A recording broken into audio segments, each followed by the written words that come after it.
আমি ৪ দিনের ছুটিতে আসছিলাম। দেখেন, ওই আসার পরে আমাকে দেখে পুরা পাগল হয়ে গেছে গা।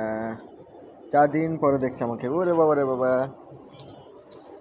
দেখছেন? এখন কোলে উঠবো আমার। হ্যাঁ, কি হয়েছে বাবা? তুমি দেখো নাই আমাকে? দেখেন, পাগল হয়ে গেছে গা। হুম। আসো, কোলে আসো, কোলে আসো। ওলে বাবা, ওলে বাবা, ওলে বাবা! দেখছেন?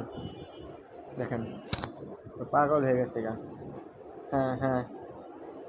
তোমার খাওয়ান দেয় নাই? খাওয়ান দেয় নাই? তোমার খাবার দেয় নাই? কোলে আসো। ওলে লে! হুম, হুম। দেখেন কি করবো ওই, দেখছেন? হুম। খাও নাই? খাও নাই? তোমার খাওয়ান দেয় নাই? হুম।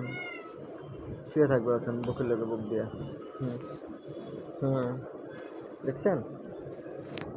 বোবা জান।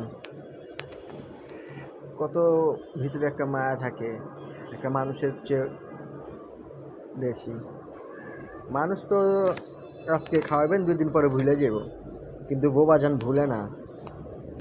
তাই বলি, যারা পশু পাখিকে ভালোবাসেন, আল্লাহ পাকও খুশি হবে। রাস্তাঘাটে অনেক অসহায় পশু পাখি থাকে, না খায়া থাকে, তাদেরকে পারলে ১০টা টাকাতে একটা বিস্কুট বা একটা রুটি বা একটা কেক কিনা দিবেন, দেখবেন ওরা মন থেকে দোয়া করবো। আর একটা মানুষকে যদি ১০০০ টাকাও খাওয়াই, আজকে খাওয়াবো, ২ দিন পরে ডাইরেক্ট চোখ পল্লি দিব, কি খাওয়াইছস, ডাইরেক্ট এইভাবে কথা বলবে। সবাইকে বলি, আপনারা পশু পাখিকে ভালোবাসেন, দেখবেন আল্লাহ খুশি হইব।